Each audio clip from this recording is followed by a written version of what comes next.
Oi, eu quero falar aqui sobre o jogo Slow Speed of Light, desenvolvido aqui pelo grupo do MIT Game Lab. Mas aqui tipo uma gameplay, né? Onde eu vou estar jogando e vou falar um pouco sobre o jogo.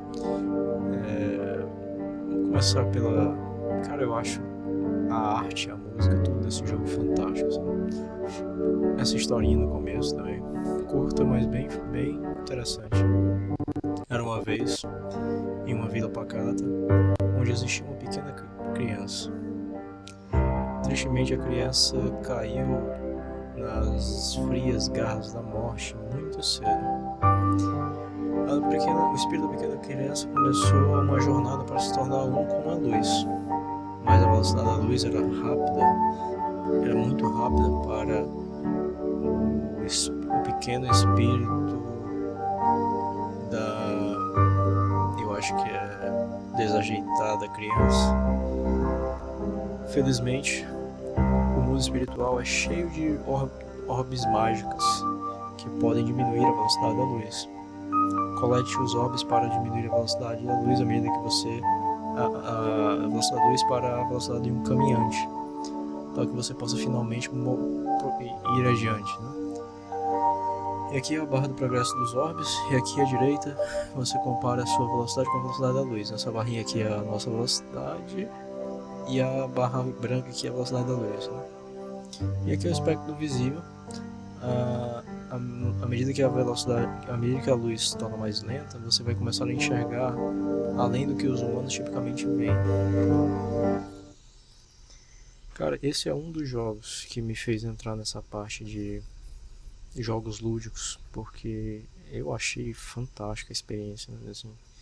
E eu imagino o trabalho horrível que deve ter dado para desenvolver isso, né? Não é só o trabalho que sempre dá, mas a parte também da mudar as cores com a velocidade, mudar a geometria dos objetos, dependendo do ponto de vista do observador. Cara, isso deve ter dado um trabalho enorme. Então é basicamente isso. Eu vou pegando esses orbes e é relativamente fácil, né? À medida que eu vou pegando esses orbes e ganhando velocidade, aí vai ficando mais difícil, né? Porque eu vou já explicar o porquê.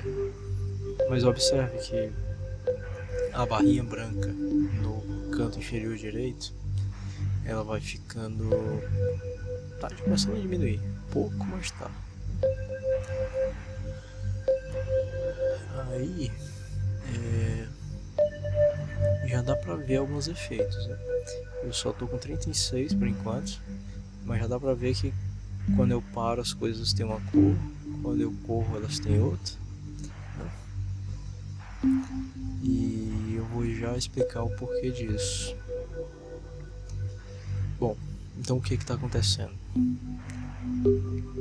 Você se lembra do sirene de ambulância?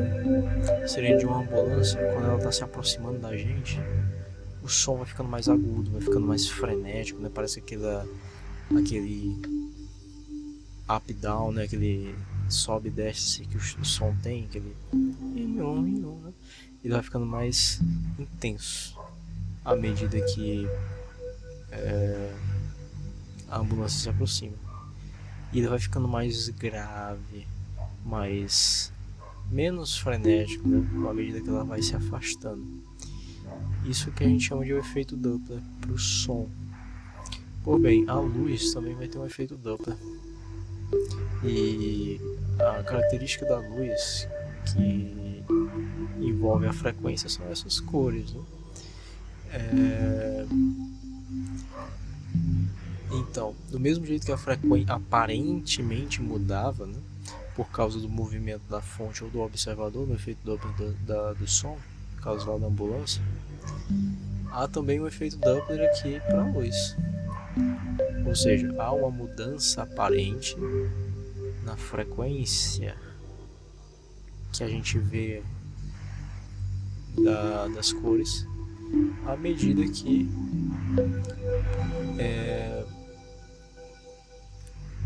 das cores à medida que eu vou se movendo. Esse negócio de ficar jogando e falando não é tão fácil quanto parece, né? Então, eu vou já explicar mais a questão das cores, né? Faltando 7 orbes, eu sei que tem uns aqui à esquerda. Eu não quero pegar todos, porque aí essa parte das cores some e eu quero continuar explicando elas, né? Quero pegar só 99. Então, voltando aqui para as cores, né? Do mesmo jeito que o som da ambulância ele vai se tornando mais. Aqui são as últimas 4. À medida que a ambulância se aproxima, o som vai ficando mais frequente, né? Vai ficando com uma frequência maior, quer dizer, mais intensa. Então vou deixar essa última pegar depois, né? Vou ficar brincando aqui fora. A mesma coisa acontece com as cores. Aquilo que se aproxima da gente vai tendo uma frequência maior. E portanto, aliás, desculpe, uma frequência menor. Portanto, eu tava falando errado o tempo todo, né? Quando a ambulância se aproxima, o som dela diminui a frequência. Por isso que fica mais frenético a vibração. E na cor é a mesma coisa. Quando algo está se aproximando da gente, ou a gente está se aproximando de algo, a frequência daquela luz ela também vai ficando mais frenética. Ou, como a frequência está relacionada com o inverso do comprimento de onda, o comprimento de onda vai ficando maior. E os comprimentos de onda, se você pensar no espectro visível, olhando aqui para a barrinha do meio do jogo, a sua direita deve estar o roxo, azul, verde, amarelo e vermelho, né? O infravermelho à esquerda, o ultravioleta à direita. Os comprimentos de onda vão aumentando da direita para a esquerda, né? Então o vermelho tem um comprimento de onda maior do que o roxo e o azul.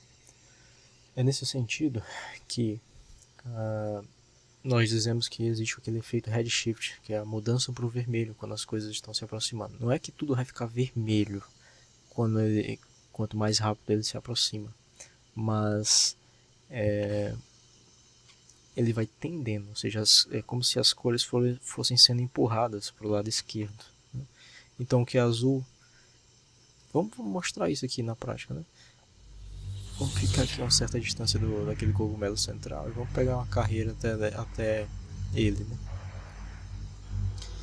Ele deixa eu andar aqui de costas. Perceba que quando eu ando de costas fica quase tudo preto, né? Mas vamos aqui, ó. Vamos olhar pro cogumelo. Ele é branco no meio, azul no topo e meio roxo no final, né? Deixa esses bonecos sair no meio, eu vou pegar uma carreira e ir pra lá. O que vai acontecer? O que é azul, ele vai ficando mais... Perceba que tem uma mudança nas cores, né? Ele vai ficando... Ele fica mais brilhante, obviamente, né? Com uma coloração mais brilhante. E vai tendendo a um amarelo, um verde, né? Uma coisa mais à esquerda. Se eu tivesse mais velocidade ainda, se minha velocidade fosse ainda mais próxima da luz, talvez ele fosse tendendo ao vermelho. Ok? O que mais? Assim, quando eu me aproximo, tem o redshift, que é a mudança para o vermelho, ou seja, você pega os comprimentos de onda e empurra para a esquerda. Não é que tudo vai tender ao vermelho, eu já tenho que deixar isso claro, né? As frequências que vão ficando menores e os comprimentos de onda maiores. Eles vão meio que sendo empurrados no espectro, né? E da mesma forma, quando eu me afasto de algo, vamos me afastar aqui do próprio cogumelo, né? Deixa eu me aproximar dele e me afastar depois. Aquele ali central que não tem ninguém atrapalhando. Quando eu vou me aproximar aqui dele, agora à medida que eu me afasto, olha o que acontece com as cores dele. Tá? O que está acontecendo aqui? Na verdade, veja, quando eu me aproximo eu estou enxergando já todo o espectro do infravermelho, mas nem todo o espectro do ultravioleta eu estou enxergando. Por que as coisas vão ficando mais escuras à medida que eu me afasto, né? Porque a luz, enquanto fótons, eu vou entendendo que algo é mais brilhante quanto mais fótons eu sou capaz de captar. Então, quando eu me aproximo de algo, eu vou recebendo, imagina, os fótons estão vindo na minha direção, eu estou indo na direção deles, eu vou recebendo mais fótons, né? Por isso que as coisas ficam mais brilhantes. Só que à medida que eu vou me afastando, menos fótons vão chegando até mim. Isso, lógico, supondo que eu estou com uma velocidade relativística, né? Algo próximo da velocidade da luz. E é nesse sentido que as coisas vão ficando mais opacas. Além disso, tem um efeito chamado blue shift, né? Que é a mudança para o azul. Quando eu vou me afastar, quando algo está se afastando de mim ou eu estou me afastando de algo, ele vai tendendo a esse espectro do ultravioleta. Ele vai sendo empurrado aqui para comprimentos de ondas menores, né? Bom, falei aqui do redshift, do blue shift. Tem também outros dois efeitos bastante curiosos na relatividade, que é a dilatação do tempo e a contração do espaço, né? Mas eles ficam mais interessantes quando a gente pega 100 orbes, né? Quando eu pego a centésima orbe, esse efeito das cores ele vai ser removido do jogo para que o jogador foque mais na questão mesmo da dilatação do tempo e do espaço. E aí fica bem mais difícil de controlar o boneco, e isso tem uma razão. Não é à toa, não é um erro de programação. Eita, tem que ter cuidado, que uma vez eu tava correndo aqui, atravessei, dá um bug no jogo, e o cara atravessa essa grade, atravessa a outra e fica preso lá na parede. O que acontece, né? Primeiro, você observa que aquilo...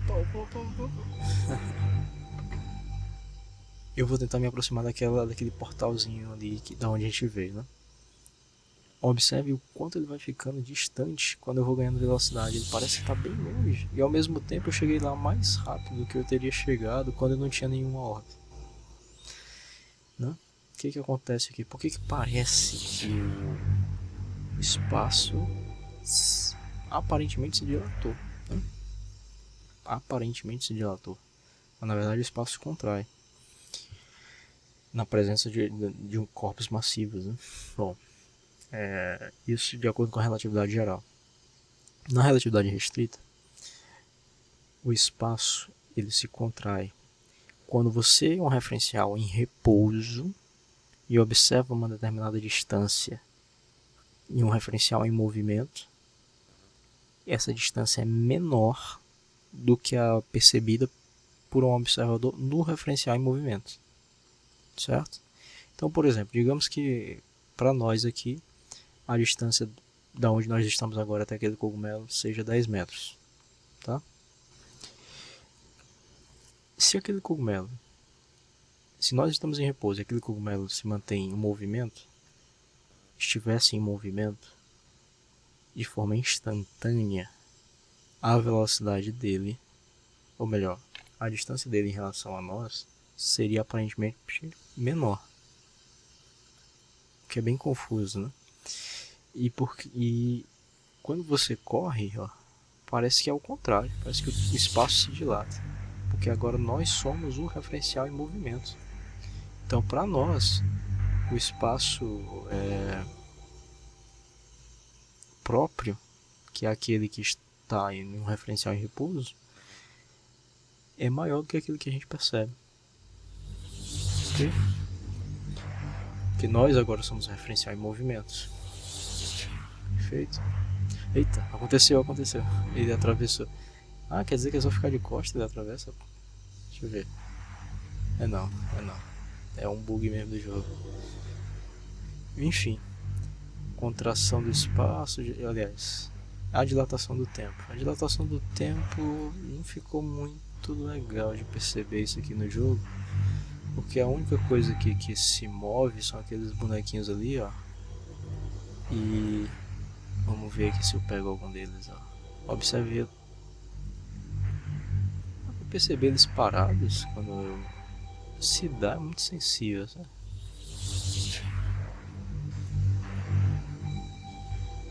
Eu acho que quase não dá, ó. Tá muito esse pequeno detalhe da dilatação do tempo, ela não ficou muito fácil de ser percebida no jogo, né? Nós, enquanto referencial em movimento, perceberíamos... Vamos lá, de novo, vamos começar do mais fácil. Como é que é a questão da dilatação do tempo? Você em repouso e um outro referencial em movimento. Você está em repouso na Terra e uma outra pessoa está numa nave em uma velocidade muito alta, próxima da velocidade da luz. Quando você, em repouso, olha para a passagem do tempo no relógio de uma pessoa que está numa nave com essa velocidade próxima da luz, você vai perceber que o tempo para ela parece que passa mais devagar. E para ela, o tempo para você passa mais rápido. Percebe-se? E, bom... e por fim, a última coisa que eu queria falar antes de finalizar aqui o jogo, passar pelo portal que finaliza lá o jogo, né? É a dificuldade de controlar o bonequinho, mudar a direção dele quando a gente já está com velocidades quase relativísticas. Isso, ao meu ver, não é um erro da programação ou uma dificuldade de programar. Isso aqui foi proposital. A massa também depende da velocidade, né? E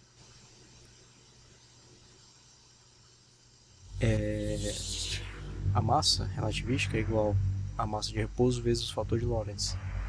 Como o fator de Lorentz é sempre maior do que 1, a massa relativística é sempre maior do que a massa de repouso. E, portanto, a massa de um objeto que está no referencial em movimento é maior do que aquele próprio percebe de si enquanto repouso.